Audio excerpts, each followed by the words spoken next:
Nah kan sebagai salah satu tokoh pendidikan di Kabupaten Cirebon, tokoh pendidikan milenial nih Kang, ada nggak nih Kang teriak-teriak dari guru honorer gitu bahkan aduh seperti ini, aduh seperti ini, atau seperti bisik-bisik tetangga gitu kan dari guru?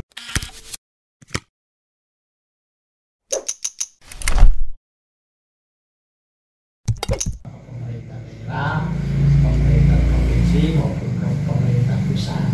Kenapa? Karena memang ada ya tadi ya dipilih kan dari K2, K1, K2 dan lain sebagainya, sehingga guru honorer secara umum masih terabaikan, ya tentu guru-guru honorer dan bahkan kemudian lebih jauh yang saya ini kan misalnya para guru ngaji, dai dan lain sebagainya itu kan sekarang khotib di mimbar juga kan ada yang bersuara. Di saat COVID ini biasanya dia ngisi sebulan 5 kali di masjid-masjid, dan disitulah ya dalam tanda petik mereka mendapatkan honor. Betul. Nah saat ini ya tidak ada masukan seperti itu kan gitu. Pejuang pendidikan di wilayah honorer itu ya itu kan saya kira mudah-mudahan ya apapun yang terjadi ya bisa diambil hikmahnya, dan saya sih punya keyakinan kalau pemerintah Kabupaten Cirebon khususnya memperhatikan guru honorer, khususnya guru madrasah, guru agama madrasah dan lain sebagainya, kemudian diperhatikan kesejahteraannya dan diupayakan agar anggarannya ada, pasti ada. Karena sesungguhnya sesuatu yang ya tadi diprogramkan, direncanakan, maka Allah akan memberikan. Kenapa? Misalnya seorang pemimpin kabupaten misalnya takut, kenapa harus takut? Cirebon ini kaya kok. Masa mau ngasih guru honorer saja? Kayak sumber daya alam, sumber daya biayanya, kita ini kaya dibandingkan kabupaten lain. Kenapa kabupaten lain yang PAD-nya lebih rendah dari kita berani menganggarkan untuk guru honorer? Nah, melalui ya media ini saya kira saya sendiri mengetuk ya, kepedulian dari seluruh pihak ya, terutama pemerintah daerah untuk melihat realitas yang ada. Setidaknya yang ngasih kadeder lah gitu. Guru-guru honorer ya, saya sejak pemerintah daerah yang dulu sering menghadap kepada Bapak Bupati agar ya memperhatikan guru honorer, tolong ya, karena mereka itu kan pejuang-pejuang luar biasa ya. Yang saya dapatkan dari mana katanya anggarannya, nah ya dari mana ya Bapak sebagai kepala daerah tidak perlu bertanya dari mana, karena banyak potensi yang bisa digali, yang kemudian bisa disisihkan untuk diberikan kepada guru honorer. Insya Allah berkah, insya Allah Allah ngasih gitu. Kenapa tidak ada? Karena kita nggak berani memprogramkan gitu. Saya sudah dialog dengan beberapa calon bupati dulu dan hampir semuanya nggak siap ngasih memperhatikan guru honorer. Hanya ada yang siap kemudian tapi nggak jadi. Gitu. Ya mudah-mudahan pemerintah sekarang ya pemerintah sekarang, Pak Bupati sekarang ya mengupayakan artinya insya Allah kalau kita mau, kita ini kan kota wali gitu. Masa guru ngaji saja nggak mau diperhatikan, kita mau dapat berkah dari mana kan gitu. Saya kira data itu tajuk musola di Kabupaten Cirebon ada berapa gitu. Kemudian dianggarkan guru ngajinya sekian setiap bulan, kemudian DPR mendukung dan mengesahkan, ya cari dananya ya. Anggaran kita ini kan sudah 2, sekian triliun kan gitu ya, masa untuk guru honorer atau guru-guru ngaji, pejuang-pejuang agama ini kemudian diabaikan. Jadi saya prihatin kalau kemudian ada sikap yang kurang peduli dari pihak manapun, apalagi pemerintah terhadap mereka ini sebagai pejuang-pejuang pendidikan khususnya guru honorer.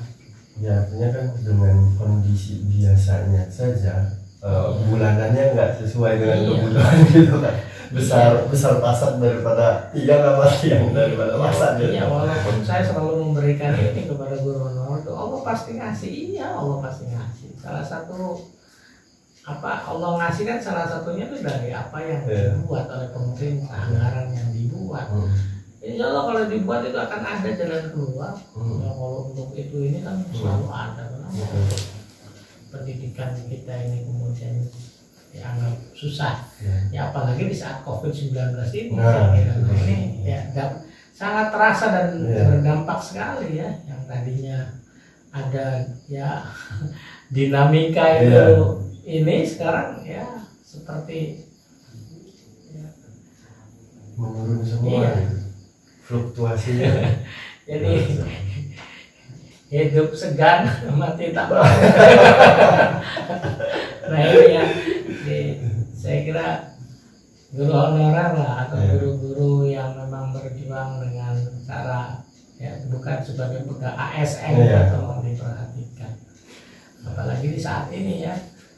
Itu kalau misalnya ya punten maaf misalnya ya yang berprofesi sebagai ojol ya ojol ya Gojek dan lain sebagainya banyak yang perhatikan tolong dibantu kan padahal mereka masih punya motor dan lain sebagainya. Kenapa tidak ada yang kemudian menyampaikan tolong itu dibantu guru-guru ngaji honorer gitu. Dia lagi mengalami kesulitan di saat COVID-19 ini. Dalam kondisi normal saja mereka tidak mendapatkan penghasilan yang semestinya. Apalagi di saat ini hampir semua peluang masukan penghasilannya ya banyak terkendala ya. Walaupun ya kita selalu punya keyakinan Allah pasti memberikan jalan keluar ya. Makanya ya barangkali jalan keluar itu melalui perhatian kita, perhatian pemerintah daerah khususnya. Nah kemudian kan data yang saya dapat di sini itu sekitar 12.000 lebih lah itu yang negerinya 12.000 itu sekolah negeri. Nah berarti kurang lebih lah misalkan 84% sekitar 16% dari itu sekolahan swasta, berarti kan cukup besar swasta yang ada di Cirebon gitu. Nah dengan kondisi seperti ini semua serba dikurangi gitu kan, semua serba dikurangi. Mungkin saja ada kebijakan dari sekolah swasta yang memberikan keringanan dan lain segala macam. Nah itu bagaimana kan menanggapi hal seperti itu untuk operasional sekolahnya? Otomatis bisa tidak mensupport pendidikan daring selama COVID-19 ini berjalan. Ya. Di sisi lain saya kira kita pun tidak mengingkari atau tidak menutup mata bahwa pemerintah secara langsung memberikan melalui dana BOS. Jadi dana BOS itu untuk triwulan berapa ini? Triwulan kedua kalau nggak salah. Itu salah satu peruntukan yang kemudian dianjurkan oleh pemerintah adalah untuk menangani ya dampak daripada COVID-19 ini. Ya, jadi dianggarkan untuk ya tadi untuk mendukung sebuah proses pembelajaran daring, ya. Kemudian memberikan kemudahan kepada guru dan siswa untuk bisa mendapatkan informasi ya pembelajaran secara wajar. Nah itu di situ dimasukkan ya tentu.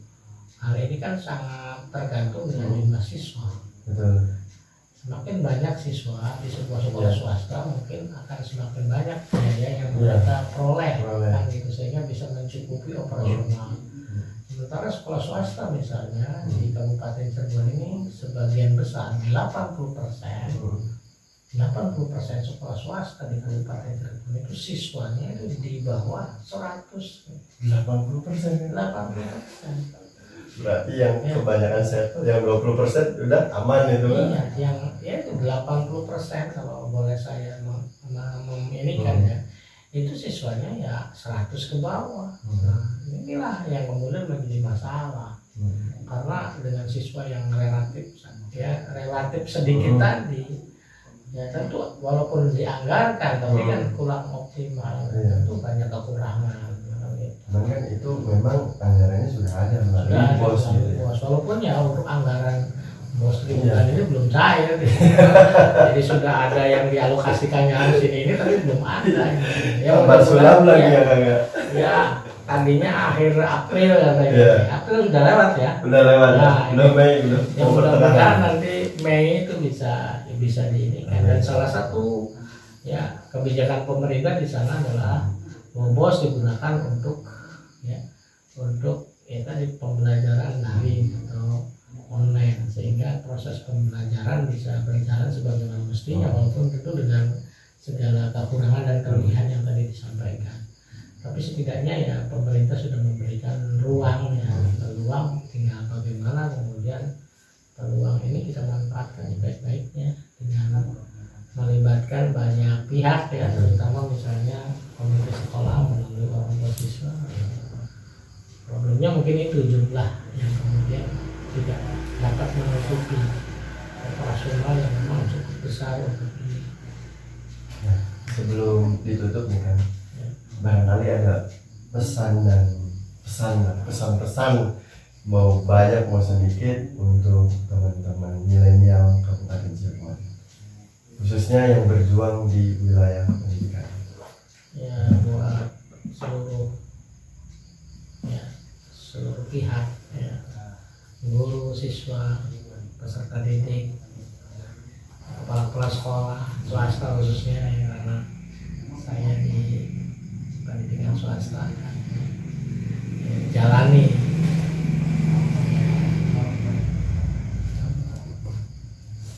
proses pembelajaran di era COVID-19 ini dengan sebaik-baiknya. Tidak ada nilai yang berkurang di sisi Allah di mana kita berjuang dan melakukan upaya terbaik. Dan tentu Allah pun akan memberi sesuatu sesuai dengan apa yang kita upayakan. Jadi kita tetap pada niatan ingin mencerdaskan kehidupan bangsa, ya, ingin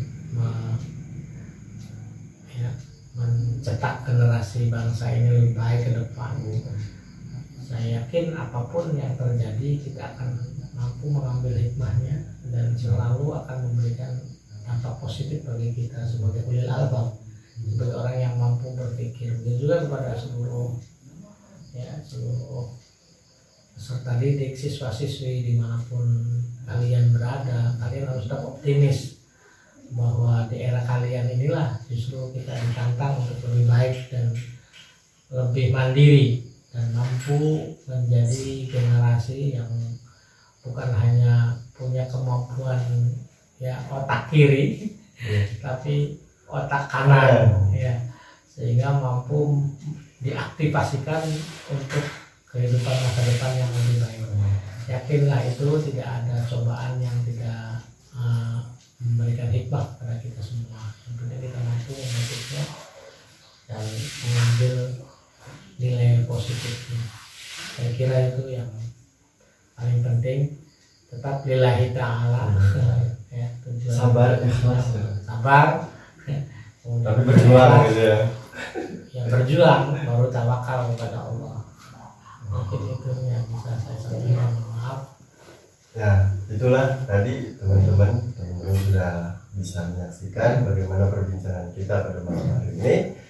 Kalau teman-teman penasaran sama Kang Hozin, langsung aja invite pertemanan di Facebooknya ya Kang ya. Kang Hozin, apa namanya Facebooknya itu kan? Ahmad Hozin. Kalau Instagram ada nggak Kang? Ada. Ahmad Hozin juga. Ya, Hozin. Hozin ya, di follow Instagram dan Facebooknya. Ya, saya Khairul Ridwan. Terima kasih. Wassalamualaikum warahmatullahi wabarakatuh.